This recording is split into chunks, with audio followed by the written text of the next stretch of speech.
అందరికీ నమస్కారం. రోజుకో మాటకు స్వాగతం.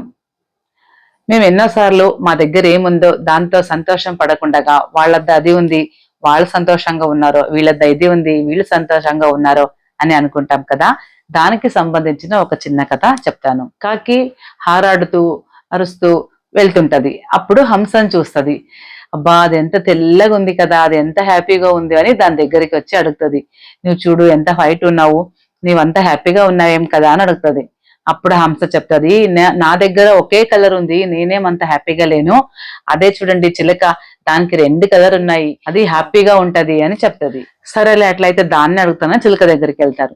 చిలుకకి అడుగుతాడు, నీవు హ్యాపీగా ఉన్నావేం కదా. అప్పుడు నేనేం హ్యాపీగా లేను, నేనేం అంత బాగలేను, నా వద్ద 2 కలర్లు ఉన్నాయి.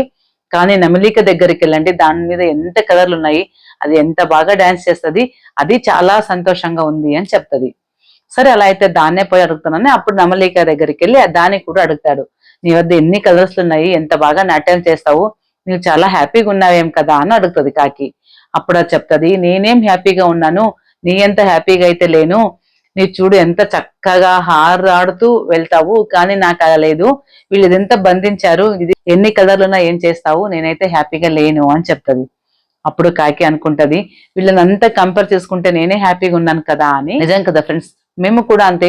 వాళ్ళ దగ్గర అది ఉంది, వీళ్ళ దగ్గర ఇది ఉందని మేము మా సంతోషాన్ని కోల్పోతుంటాము. అలా కాకుండా మా దగ్గర ఏముందో దాంతోనే హ్యాపీగా ఉండండి అని చెప్తూ ఈ వీడియో ముగిస్తున్నాను. మరో మాటతో కలుసుకుంటాను. అంతవరకు నమస్కారం.